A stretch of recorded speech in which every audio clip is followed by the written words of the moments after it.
TV9 ಬೆಂಗಳೂರಿನಲ್ಲಿ ಏನ್ road ಗುರು ಅಂತ ಅಭಿಯಾನವನ್ನ ನಡೆಸ್ತಾ ಇದೆ. ಇನ್ನು ಬೆಂಗಳೂರಿನ ರಸ್ತೆಗಳ ಪರಿಸ್ಥಿತಿ ಹೇಗಿದೆ ಅನ್ನೋ ಸತ್ಯ ದರ್ಶನವನ್ನ ನಾವು ನಿಮಗೆ ಮಾಡಿಸ್ತಾ ಇದ್ದೀವಿ. ಬೆಂಗಳೂರಿನ ರಸ್ತೆಗಳಲ್ಲಿ ಸಂಚರಿಸಬೇಕು ಅಂದ್ರೆ ವಾಹನ ಸವಾರರ ಗುಂಡಿಗೆ ಗಟ್ಟಿಯಾಗಿರಬೇಕು. ಎಂಟೆದೆ ಗುಂಡಿಗೆ ಇರಬೇಕು ಅಂದ್ರೆ ನಿಜಕ್ಕೂ ಕೂಡ ತಪ್ಪಾಗ್ಲಿಕ್ಕಿಲ್ಲ. ಯಾಕಂದ್ರೆ ಗುಂಡಿ ಗಂಡಾಂತರ ಆ ಲೆವೆಲ್ಗಿದೆ.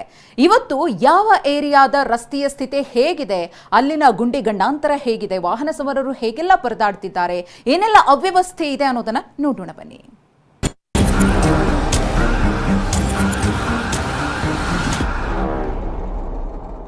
ಏನ್ ರೋಡ್ ಗುರು TV9 ನ ಈ ಅಭಿಯಾನದಲ್ಲಿ ಇವತ್ತು ನಾವು ಬೆಂಗಳೂರಿನಲ್ಲಿ ಸಾವಿರಾರು ಕೋಟಿ ರೂಪಾಯಿ ಖರ್ಚು ಮಾಡಿ ನಿರ್ಮಿಸಲಾಗಿರುವಂತ ಟೆಂಡರ್ ಶ್ಯೂರ್ ರಸ್ತೆಗಳಲ್ಲಿ ಆಗ್ತಾ ಇರುವಂತ ಅವ್ಯವಸ್ಥೆಗಳನ್ನ ನಿಮ್ಮ ಮುಂದೆ ಇಡ್ತಾ ಹೋಗ್ತೀವಿ.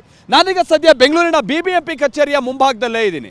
ಈ ಕಚೇರಿಯ 100 ಮೀಟರ್ ಆಸುಪಾಸಿನಲ್ಲೇ 6 ರಿಂದ 7 ಅಡಿ ಗುಂಡಿಗಳು ಹೇಗೆ ಬಲಿಗಾಗಿ ಕಾಯ್ತಾ ಇವೆ ಗೊತ್ತಾ? ಅದರಲ್ಲೂ ಪ್ರತಿ ಬಾರಿ ಮಳೆ ಬಂದಂತ ಸಂದರ್ಭದಲ್ಲಿ ಈ ಟೆಂಡರ್ ಶ್ಯೂರ್ ರಸ್ತೆಗಳಲ್ಲಿ ಯಾಕೆ ಅವ್ಯವಸ್ಥೆಗಳು ಹೆಚ್ಚಾಗ್ತಾ ಇದೆ? ಬೆಂಗಳೂರಿನ ಅಂದವನ್ನ ಹೆಚ್ಚಬೇಕಾಗಿದ್ದಂತ ಈ ರಸ್ತೆಗಳು ಹೇಗೆ ಬಲಿಗಾಗಿ ಕಾಯ್ತಾ ಇವೆ ನಿಮ್ಮ ಮುಂದೆ ಇಡ್ತಾ ಹೋಗ್ತೀವಿ ಬನ್ನಿ.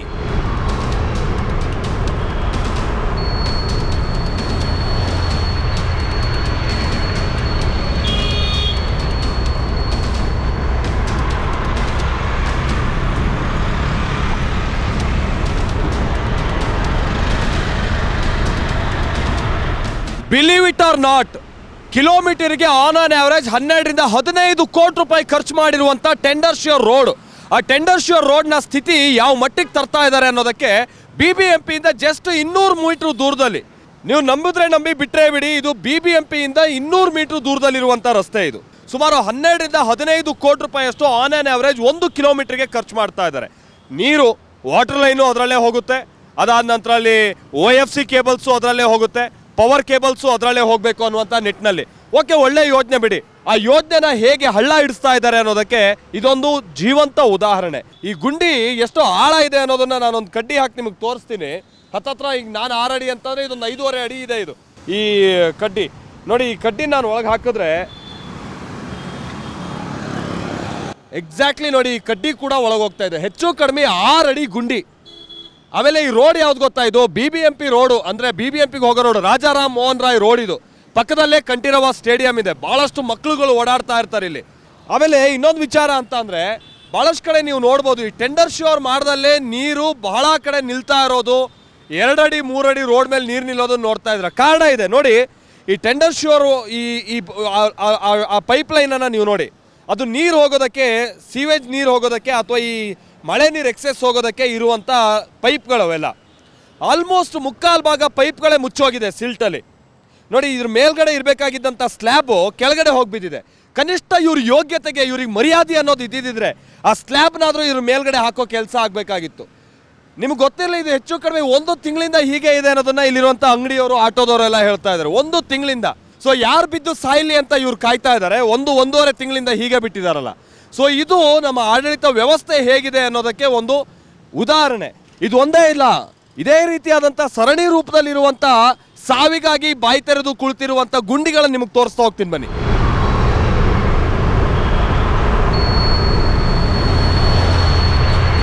ಹೀಗೆ ಈ ರಾಜಾರಾಮ್ ಮೋಹನ್ ರಾಯ್ ಅಂದರೆ ಈ BBMP ರೋಡ್ನಿಂದ ಸ್ವಲ್ಪ ನಾವು ಈ ಕಡೆ ಬರ್ತಾ ಈ ಥರ ಅಂತ 10 ಗುಂಡಿಗಳು ನಮಗೆ ಸಿಗ್ತಾ ಹೋಗುತ್ತೆ. ನೋಡಿ, ಇಲ್ಲೂ ಒಂದು ಗುಂಡಿ ನೋಡಿ. ಈ ಗುಂಡಿ ಇದು ನೀರು ಹೋಗೋದಕ್ಕೆ ವ್ಯವಸ್ಥೆ ಆಗಬೇಕಾಗಿದ್ದಂಥ ಗುಂಡಿ. ನೋಡಿ ಒಳಗಡೆ ಏನೇನಿದೆ ಅಂತ. ನೀರು ಹೋಗೋಕ್ಕೆ ಎಲ್ಲಿ ಜಾಗ ಇದೆ ಇದರಲ್ಲಿ?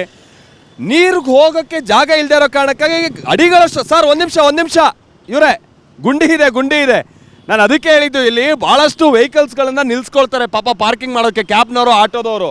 ಸರ್, ಈ ಗುಂಡಿಗಳಿಂದ ಹೆಂಗೆ ಸಮಸ್ಯೆ ಆಗ್ತಾ ಇದೆ ಸರ್? ಅದು ಇಂಥ ಮುಖ್ಯ ರಸ್ತೆಯಲ್ಲಿ ಟೆಂಡರ್ ಶ್ಯೂರ್ನವ್ರು ಸ್ಲ್ಯಾಬಿಂಗ್ ತೆಗೆದುಬಿಟ್ಟಿಯಾರಲ್ಲ, ಹೆಂಗೆ ಸರ್ ಸಮಸ್ಯೆ ಇದು? ಸರ್, ಇದರಿಂದ ಭಾಳ ಸಮಸ್ಯೆ ಆಗುತ್ತೆ. ನಮಗೆಲ್ಲ ಕಡೆ ಗುಂಡಿ ಈ ಥರ ಇದ್ದುಬಿಟ್ಟು ನಾವು ಓಡಾಡೋದೇ ಕಷ್ಟ ಆಗಿದೆ. ಆದರೆ ಏನು ಮಾಡೋದು ಅಂತಲೇ ಗೊತ್ತಾಗ್ತಾ ಇಲ್ಲ. ಸರ್ಕಾರದವರು ಇದಕ್ಕೆ ಮುನ್ನೆಚ್ಚರಿಕೆ ತಗೋಬೇಕು. ಎಷ್ಟು ನೋಡಿದ್ರು ಎಲ್ಲೂ ಇದೊಂದೇ ಇಲ್ಲ ಸರ್, ಎಲ್ಲ ಕಡೆ ಹಿಂಗೆ ಆಗ್ಬಿಟ್ಟಿದೆ ಗುಂಡಿಗಳು. ಈ ರೋಡು BBMP ಇಂದ ಒಂದು 200 ಮೀಟರ್ ಇಲ್ಲ ಸರ್. ಎಷ್ಟು ಟೈಮಿಂದ ಹಿಂಗೆ ಬಿಟ್ಟಿಯಾರ ಸರ್? ಒಂದು 7-8 ತಿಂಗಳಾಯ್ತು ಸರ್. ಹಂಗೆ ಇದೆ ಸರ್, ಆ ಥರನೇ ಇದೆ ಸರ್ ಇದು. ಮತ್ತು ಒಂದು ಕಡೆ ರೋಡ್ಗಳೆಲ್ಲ ಕಚಡ ಆಗ್ಬಿಟ್ಟಿದೆ ಸರ್. ಎಲ್ಲ ರೋಡ್ಗಳು ಒಂದು ಚೂರು ನೆಟ್ಟಿಗಿಲ್ಲ. ಮತ್ತೆ ಎಲ್ಲ ಕಡೆನೂ ಗುಂಡಿನೇ ಬಿದ್ದಿದೆ ಸರ್ ಜಾಸ್ತಿ. Thank you sir, thank you. ಹುಷಾರ್ ಸರ್, ಅಲ್ಲಿ ಪಾರ್ಕ್ ಮಾಡಬೇಡಿ. ನೋಡಿ, ಇಡೀ ಇದನ್ನ ಡಸ್ಟ್ಬಿನ್ ರೀತಿ ಯೂಸ್ ಮಾಡ್ಕೊಂಡಿದ್ದಾರೆ. ನೋಡಿ, ನೀರು ಹೋಗಕ್ಕೆ ಬಳಸಬೇಕಾಗಿದ್ದಂಥ ಜಾಗ ಇದು. ಇದರಲ್ಲಿ ನೀರು ಹೋಗಬೇಕು, ಮತ್ತು ಪವರ್ ಲೈನು, ಮತ್ತೊಂದು ಬಿಯರ್ ಬಾಟ್ಲುಗಳು ಈ ರೀತಿಯಂಥ ಕುರ್ತಕ್ಕೆ ಸಂಬಂಧಪಟ್ಟಾಗಿನ ವೇಸ್ಟೇಜ್ಗಳು, ಈ ಮರದ ತುಂಡುಗಳು, ಈ ಬೇರೆ ಬೇರೆ ರೀತಿಯಾದಂಥ ಪ್ಲಾಸ್ಟಿಕ್ ಕವರ್ಗಳು, ಇವುಗಳನ್ನ ಹಾಕಿ ಡಸ್ಟ್ಬಿನ್ ರೀತಿಯಾಗಿ ಬಳಸ್ಕೊಂಡಿದ್ದಾರೆ ಅಂತ ಅಂದರೆ BBMP ಇಲ್ಲೇ ಇದೆ. ಆದರೆ ಇವ್ರುಗಳು ಇದನ್ನ ವ್ಯವಸ್ಥೆನ ಹೇಗೆ ಅವ್ಯವಸ್ಥೆ ಮಾಡಿಟ್ಟಿದ್ದಾರೆ ಅನ್ನೋದಕ್ಕೊಂದು ನಿದರ್ಶನ ಇಲ್ಲಿ. ನೋಡಿ, ಮುಂದ್ಗಡೆನೇ ದೇವಸ್ಥಾನ. ಭಾಳ ಮಂದಿ ನೀವು ನೋಡಿರ್ತೀರ, ಇಲ್ಲಿ ಕಂಠೀರವ ಸ್ಟೇಡಿಯಂ ಪಕ್ಕದಲ್ಲೇ ಇರುವಂಥ ಲಕ್ಷ್ಮೀ ವೆಂಕಟೇಶ್ವರ ಸ್ವಾಮಿ ದೇವಸ್ಥಾನ. ದೇವರೇ ಕಾಪಾಡಬೇಕು ದೇವಸ್ಥಾನದ ಮುಂದೆನೇ. ನೋಡಿ, ಅಟ್ಲೀಸ್ಟ್ ಅಲ್ಲಿರುವಂಥ 2 ಗುಂಡಿ ಇತ್ತಲ್ಲ, ಆ ಗುಂಡಿಗೆ ಬ್ಯಾರಿಕೇಡ್ ಆದರೂ ಇಟ್ಟಿದ್ದಾರೆ. ಇದಕ್ಕೆ ಬ್ಯಾರಿಕೇಡು ಇಟ್ಟಿಲ್ಲ. ಈ ಸ್ಲ್ಯಾಬ್ ಹೋಗಿದೆ. ಇದ್ರ ಮೇಲೆ ಏನಾದರೂ ಇನ್ನೊಂದು ಬೈಕೋ ಕಾರೋ ಬಂದರೆ ಅವರು 5 ಅಡಿ 6 ಅಡಿ ಒಳಗೋಗೋದೆ ಆ ಟಯರು. ನೋಡಿ, ಇಷ್ಟು ಅವ್ಯವಸ್ಥೆ. ಇದು ಎಲ್ಲ 5-6 ತಿಂಗಳು ಆಗೋಗಿದೆ ಇವಕ್ಕೆಲ್ಲ. ಇನ್ನೂ ಇದನ್ನೊಂದು ಸರಿಪಡ್ಸೋಕೆ ಆಗ್ತಿಲ್ಲ ಅಂತ ಅಂದರೆ ಯಾರ ಮನೆ ಮಕ್ಕಳು ಬಿದ್ದು ಸಾಯ್ಬೇಕು ಅಂತ ಇನ್ನೂ ಕಾಯ್ತಾ ಇದ್ದೀರಾ? ಅಥವಾ ದೇವ್ರು ಕಾಪಾಡ್ತಾನೆ ಬಿಡು ಅನ್ನುವಂಥ ರೀತಿಯಂಥ ಮೂಢನಂಬಿಕೆಯಲ್ಲಿದ್ದೀರಾ ನೀವೆಲ್ಲ? ಸೊ ನಮ್ಮ ತೆರಿಗೆ ದುಡ್ಡು ಹಿಂಗೆ ಗುಂಡಿ ಬಿತ್ಕೊಂಡು ಯಾರ್ಯಾರೋ ಸಾಯಕ್ಕೆ ಕಾರಣ ಆಗ್ತಾ ಇದೆ ಅಂತ ಅಂದರೆ ಎಷ್ಟು ನೋವು ಅನುಭವಿಸ್ಬೇಡ. ನಿಮ್ಗೊಂದು ಕನಿಷ್ಠ ಪ್ರಜ್ಞೆ ಇಲ್ವಾ ನಿಮಗೆ? ನೋಡಿ, ನಿಮ್ಗೆ ಗೊತ್ತೇ ಆಗಲ್ಲ. ಇಲ್ಲಿ ವೆಹಿಕಲ್ ನಿಲ್ಸ್ಕೊಳ್ಳೋರಿಗೆ ಅಲ್ಲಿ ಗುಂಡಿನೋ ಮತ್ತೊಂದು ಅನ್ನುವಂಥದ್ದು ಗೊತ್ತೇ ಆಗಲ್ಲ. ಸರ್, ಆಟೋದವ್ರು ಪಾಪ ನೀವೆಲ್ಲ ಇಲ್ಲೇ ತಂದು ನಿಲ್ಸ್ಕೊಂತೀರಾ, ಕ್ಯಾಬ್ ಅವರು, ಆಟೋದವರು.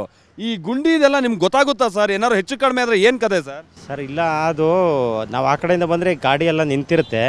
ಬಟ್ ಬಂದರೆ ಅದು ಕಾಣೋದು ಇಲ್ಲ. ಈ ಥರ ಬಸ್ ಏನಾದ್ರು ಮುಂದೆ ಬಂದರೆ ಅದು ಕಾಣಲ್ಲ. ಸೀದಾ ಬಂದು ಅದು ಬಿಡ್ತೀವಿ. ಮತ್ತು ನಮ್ಮ ಚಾರ್ಸಿ ಗಾಡಿ ಮೊನ್ನೆ ಒಂದು ಆಕ್ಸಿಡೆಂಟ್ ಸಹಿತ ಆಯ್ತು ಅಲ್ಲಿ.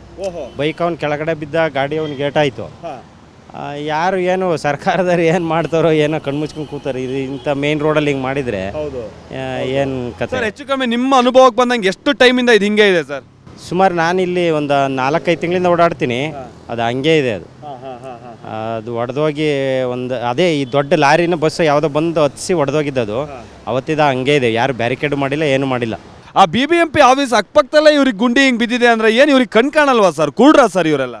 ಈ ಸರ್ಕಾರನೇ ಕಣ್ಮುಚ್ಕೊಂಡು ಮಲ್ಕೊಂಡವರೆಲ್ಲ ಅಧಿವೇಶನದಲ್ಲಿ ಹೋಗಿ ವಿಧಾನಸೌಧದೊಳಗಡೆ ಕಿರ್ಚಾಡ್ತಾರೆ, ಕೂಗಾಡ್ತಾರೆ ಏನೇನೋ ಅಂತೇಳಿ.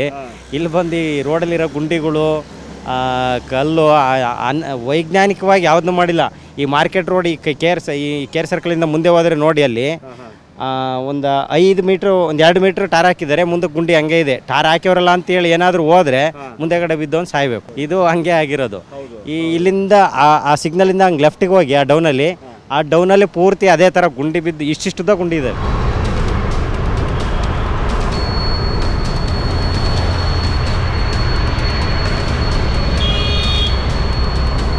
ನೋಡಿ, ದುರಂತ ಹೇಗಿದೆ ಅಂತ. ರಾಜ್ಯದಲ್ಲಿ ಸದ್ಯ ಅಧಿಕಾರ ನಡೆಸ್ತಾ ಇರುವಂಥದ್ದು ಕಾಂಗ್ರೆಸ್ ನೇತೃತ್ವ ಸರ್ಕಾರ. ಕಾಂಗ್ರೆಸ್ನ ಕಚೇರಿ ಇಲ್ಲಿಂದ ಒಂದು 50 ಮೀಟ್ರಲ್ಲಿದೆ. ಕ್ವೀನ್ಸ್ ರೋಡಲ್ಲಿ ನಾನು ಇರೋದು. ನೋಡಿ, ಆ ರಸ್ತೆಯಲ್ಲಿ ಬಂದರೆ ಹಿಂಗೆ ಕಿಲೋಮೀಟರ್ ಗಟ್ಟಲೆ ಟ್ರಾಫಿಕ್ ಜಾಮ್ ಆಗಿರುತ್ತೆ. ರೀಸನ್ ಏನು ಗೊತ್ತಾ? ರೀಸನ್ ಮತ್ತೇನೂ ಅಲ್ಲ.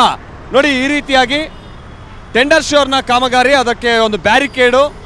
ಇದು 3-4 ತಿಂಗಳುಗಳಿಂದ ಹೀಗೆ ಇದೆ ಅಂತ ಅಂದರೆ ಎಂಥ ದುರಂತ ನೋಡಿ ಇದು. ಆಮೇಲೆ ಇನ್ನೊಂದು ವಿಷಯ ಗೊತ್ತಾ? ಇದಕ್ಕಿಂತಲೂ ದೊಡ್ಡ ದುರಂತದ ವಿಚಾರ ನಿಮ್ಗೆ ಹೇಳ್ತೀನಿ ಕೇಳಿ. ಹೀಗೆ ಬ್ಯಾರಿಕೇಡ್ ಹಾಕಿಟ್ಟಿದ್ದಾರಲ್ಲ ಈ ರೀತಿಯಾಗಿ, ಇದು ಕೆಳಗಡೆ ನಿಮ್ಗೆ ನೋಡ್ಬೋದು. ಇಲ್ಲಿ OFC ಕೇಬಲ್ಲು, ಆಮೇಲೆ ಪವರ್ ಕೇಬಲ್ಸು, ಆಮೇಲೆ ವಾಟರು, ಡ್ರೈನೇಜು, ಇದಕ್ಕೆಲ್ಲ ಸಿಸ್ಟಮ್ ಭಾಳ ವ್ಯವಸ್ಥಿತವಾಗಿದೆ. ಹೌದು, ಆದರೆ ಇದ್ರ ಮೇಲ್ಗಡೆ ಹಾಕುವಂಥ ಸ್ಲ್ಯಾಬ್ ಅಥವಾ ಒಂದು ಪ್ಲೇಟ್ ಇದೆಯಲ್ಲ, ಆ ಪ್ಲೇಟ್ ಪದೇ ಪದೇ ಕಿತ್ತೋಗ್ತಾ ಇದೆಯಂತೆ. ಇಲ್ಲಿ ಅಕ್ಕಪಕ್ಕದವರು ಕೂಡ ನಮ್ಗೆ ಅದನ್ನೇ ಹೇಳ್ತಾ ಇದ್ರು. ವೆಹಿಕಲ್ಗಳು ಹೋಗೋ ಆ ಪ್ಲೇಟ್ ಕಿತ್ತೋಗುತ್ತೆ, ಇವ್ರು ಬಂದು ಮತ್ತೆ ಬ್ಯಾರಿಕೇಡ್ ಹಾಕ್ತಾರೆ. ಅದಾದ ನಂತರದಲ್ಲಿ ತಿಂಗಳಾನ್ಗಟ್ಲೆ ಹೀಗೆ ಇದನ್ನು ಬಿಟ್ಟಿರ್ತಾರೆ. ಇನ್ನೊಂದು ದುರಂತ ನೋಡಿ, ಈ ಪ್ಲೇಟ್ಸ್ ತಂದು ಇಲ್ಲಿ ಇಟ್ಟಿದ್ದಾರೆ ನೋಡಿ.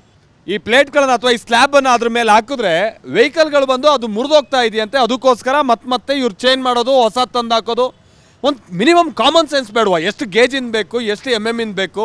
ದೊಡ್ಡ ದೊಡ್ಡ ವೆಹಿಕಲ್ಗಳು ಬಸ್ಗಳಿಗೆ ಬಂದು ನಿಂತಾಗ ಅದು ಬ್ರೇಕ್ ಆಗಬಾರ್ದು ಅಂತ ತಂದು ಹಾಕಬೇಕು ಅನ್ನೋದು ಅಷ್ಟು ಒಂದು ಕಾಮನ್ ಸೆನ್ಸ್ ಇಲ್ಲದೆ ಇರುವಂಥ ಸರ್ಕಾರನ ಇದು, ಅಷ್ಟು ವ್ಯವಸ್ಥೆನ ಇದು. ಪಾಪ ಇಲ್ಲೊಬ್ಬರು ಬಿಸ್ನೆಸ್ ಮಾಡ್ತಾ ಇದ್ದಾರೆ, ಅವರಿಗೆಲ್ಲ ನೋಡಿ ಹಿಂಗೆ ಕಿಲೋಮೀಟರ್ ಗಟ್ಟಲೆ ಹಿಂಗೆ ಟ್ರಾಫಿಕ್ ಜಾಮ್ ಆದರೆ ಹೆಂಗೆ ಬಿಸ್ನೆಸ್ ಮಾಡಬೇಕು ಸರ್? ಎಷ್ಟು ಟೈಮ್ ಆಯ್ತು ಸರ್ ಇದು ಹೇಗೆ ಸಮಸ್ಯೆ ಆಗ್ತಾ ಇದೆ ಸರ್? ಸರ್, ಇದು ನಮಗೆ ಪದೇ ಲೈಕ್ ಒಂದು 10 ದಿನ ಮಾತ್ರ ಸರಿ ಇರುತ್ತೆ. ಅದು ಬ್ಯಾರಿಕೇಡ್ ತೆಗೆದ್ರೆ ಅದು ಮತ್ತೆ ಅದನ್ನು ತೆಗ್ದಿದ ತಕ್ಷಣ 10 ದಿನದಲ್ಲಿ ಯಾವುದೋ ಒಂದು ಹೊಡೆದೋಗಿರುತ್ತೆ. ಮತ್ತು ಯಾವುದೋ ಒಂದು ಕಾರ್ನರ್ ಬಂದುಬಿಟ್ಟು ಹಿಂಗೆ ಎದ್ದು ನಿಂತ್ಕೊಂಡಿರುತ್ತೆ. ನಾವೇನು ಮಾಡ್ತೀವಿ, ಮತ್ತೆ ಒಂದು ಬ್ಯಾರಿಕೇಡ್ ಇರ್ತೀವಿ. ಯಾಕಂದರೆ ಯಾರಾದರೂ ಹೋಗೋವಾಗ ಏನಾದರೂ ಅವ್ರು ತಾಗಿ ಎಲ್ಲ ಬಿದ್ದರೆ ಸತ್ಗತ್ತು ಹೋಗ್ತಾರೆ ಅಂತ ಮಾಡ್ತೀವಿ. ಮಾತಾಡ್ತೀನಿ ನೋಡಿ. ಒಂದು ಆ್ಯಂಬುಲೆನ್ಸ್ ಸಿಕ್ಕಾಕೊಂಡಿದೆ. ಅದು ಹೆಚ್ಚು ಕಡಿಮೆ ಒಂದು 2-3 ನಿಮಿಷದಿಂದ ಇಲ್ಲೇ ಸೈರನ್ ಹೊಡಿತಾ ಇದೆ ನೋಡಿ. ಇದೇನು ಭಾಳ ಟ್ರಾಫಿಕ್, ಪೀಕ್ ಟ್ರಾಫಿಕ್ ಇರೋ ಏರಿಯಾ ಅಲ್ಲ ಅನ್ಸುತ್ತೆ ಸರ್ ಇದು. ಅಂದರೆ ಈ ಥರ ಅವ್ಯವಸ್ಥೆಯಿಂದಾಗಿ ಟ್ರಾಫಿಕ್ ಆಗ್ತಾ ಇರೋದು ನೋಡಿ. ಒಂದು ಆ್ಯಂಬುಲೆನ್ಸ್ ಅಲ್ಲೇ ಸಿಕ್ಕಾಕೊಂಡಿದೆ, ಅದು ಬರಲಿ ತಾಳಿ, ಅದು ತೋರಿಸ್ತೀನಿ ನಿಮಗೆ. ಹೆಚ್ಚು ಕಡಿಮೆ ನಾನು ಕೇಳಿಸ್ಕೊಂಡಂಗೆ 3-4 ನಿಮಿಷದಿಂದ ಆ್ಯಂಬುಲೆನ್ಸ್ ಸೈರನ್ ಹಾಕೊಂಡು ಕೂಗ್ತಾ ಇದೆ. ಸೈರನ್ ಮೇಲೆ ಸೈರನ್ ಆಗ್ತಾ ಇದ್ದಾನೆ, ವೆಹಿಕಲ್ ಮೂವ್ ಆಗ್ತಾ ಇಲ್ಲ ನೋಡಿ. ಈ ಪಾರ್ಟ್ ನೋಡಿ, ಇದು ಫುಲ್ ಕ್ಲಿಯರ್ ಇದೆ ರೋಡು. ಗೊತ್ತಾಯ್ತಲ್ಲ, ಫುಲ್ ಕ್ಲಿಯರ್ ಇದೆ. ಇದೇನು ಭಾಳ ಇದಲ್ಲ, ಮುಂದೆನೇ ಇಲ್ಲಿ ಜಂಕ್ಷನ್ನು, ಇಂಡಿಯನ್ ಎಕ್ಸ್ಪ್ರೆಸ್ ಜಂಕ್ಷನ್ನು ಭಾಳ ಕ್ಲಿಯರ್ ಇದೆ, ಇದೇನು ಸಮಸ್ಯೆ ಇಲ್ಲ. ಬಿಕಾಸ್ ಆಫ್ ದಿಸ್ ಬ್ಯಾರಿಕೇಡ್ ನೋಡಿ ಆಂಬ್ಯುಲೆನ್ಸ್ ಹಿಂಗೆ ಸಿಕ್ಕಾಕೊಂಡಿದೆ.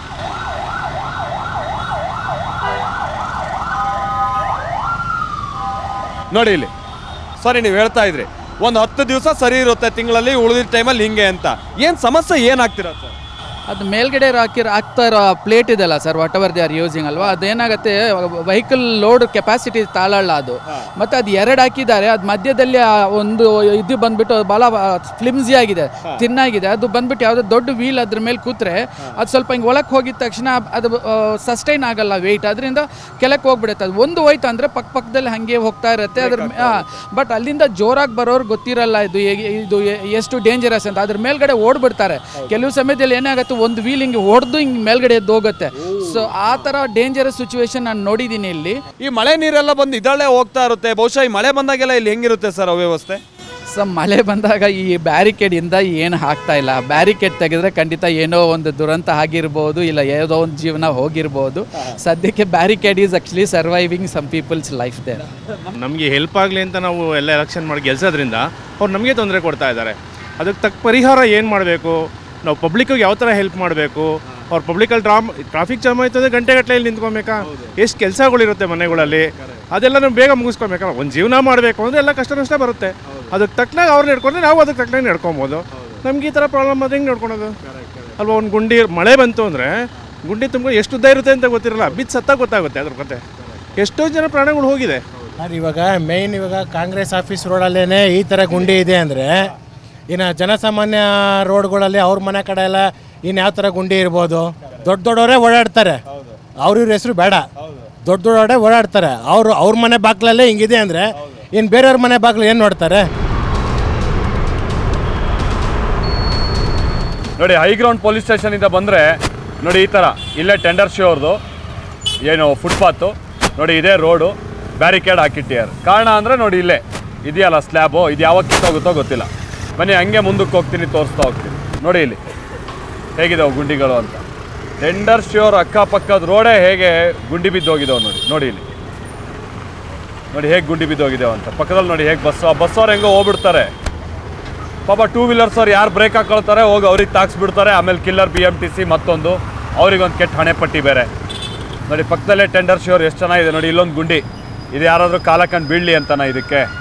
ನೋಡಿ ಇಲ್ಲಿ ಅದೇನು ಒಂದು ಸ್ಲ್ಯಾಬ್ ಇಲ್ಲ ಏನಿಲ್ಲ ಅದು ಮುಚ್ಚಕ್ಕೆ. ನೋಡಿ ಇಲ್ಲಿ ನೋಡಿ ಇದು ಯಾವ ಕಾರಣಕ್ಕೆ ಇದು ಗುಂಡಿ ಹಾಕಿ, ಇದು ಹೆಚ್ಚು ಕಡಿಮೆ ಇಲ್ಲಿ ಹೇಳೋರೋ ಪ್ರಕಾರವಾಗಿ ಇದು 2-3 ತಿಂಗಳುಗಳಿಂದ ಹಿಂಗೆ ಇದೆಯಂತೆ.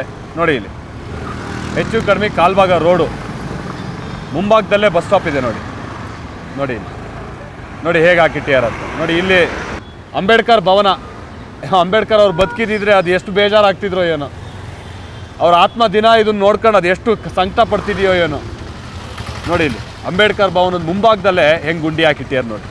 ನೋಡಿ ಹೆಂಗಾಗೋಗಿದೆ ಅಂತ ಅಂದರೆ, ನೀವು ವಸಂತ ನಗರ ಈ ಕಂಟೋನ್ಮೆಂಟ್ ಸುತ್ತಮುತ್ತ ನೀವು ಓಡಾಡೋಂಗೆ ಇಲ್ಲ. ಟೆಂಡರ್ ಶೋರ್ ಪಕ್ಕ ನೋಡಿ, ಟೆಂಡರ್ ಶೋರ್ ಈ ಕಡೆ ನೋಡಿ ಎಷ್ಟು ಚೆನ್ನಾಗಿದೆ ಫುಟ್ಪಾತು, ಮತ್ತೊಂದು ಪಕ್ಕದಲ್ಲೇ ನೋಡಿ ಬ್ಯಾರಿಕೇಡು, ಈ ಥರ ನೀರು ನಿಂತಿರೋದು, ಗುಂಡಿ, ಅದ್ರ ಮೇಲೆ ಒಂದು 4 ಕಲ್ಲು, ಇದು ಫಿಕ್ಸ್ ಇದು ಈ ಭಾಗದಲ್ಲಿ.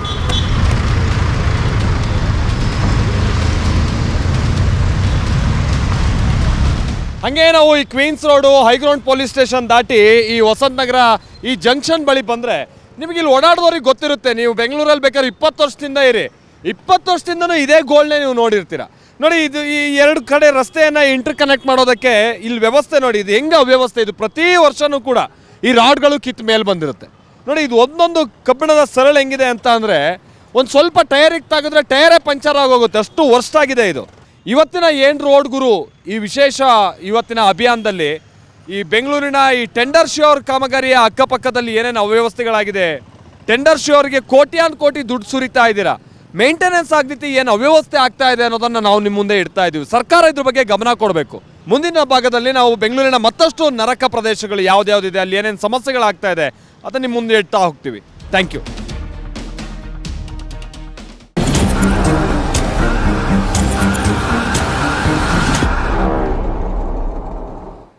ಎಸ್ ನೋಡಿದ್ರಲ್ವಾ, ಇವತ್ತು ಬೆಂಗಳೂರಿನ ಟೆಂಡರ್ ಶೋ ರಸ್ತೆಗಳ ಅಧೋಗತಿ ಹೇಗಿದೆ ಅಂತ ಹೇಳಿ TV9ನ ಅಭಿಯಾನ ನಿರಂತರವಾಗಿ ಮುಂದುವರಿಯುತ್ತೆ. ನಾಳೆ ಮತ್ತಷ್ಟು ರೋಡ್ಗಳ ಬಗ್ಗೆ, ಅವುಗಳ ದುಸ್ಥಿತಿಯ ಬಗ್ಗೆ ಮಾಹಿತಿಯನ್ನ ಕೊಡ್ತೀವಿ. ಇವತ್ತು ಸಂಜೆ 4 ಗಂಟೆಗೂ ಕೂಡ ಈ ರೋಡ್ಗಳ ಕಂಡೀಷನ್ ಇಂದಾಗಿ ಏನೆಲ್ಲ ಅನಾಹುತಗಳಾಗ್ತಾ ಇದೆ ಅನ್ನೋದ್ರ ಬಗ್ಗೆ ರಿಪೋರ್ಟ್ ಅನ್ನ ನಿಮ್ಮ ಮುಂದೆ ಇಡ್ತೀವಿ.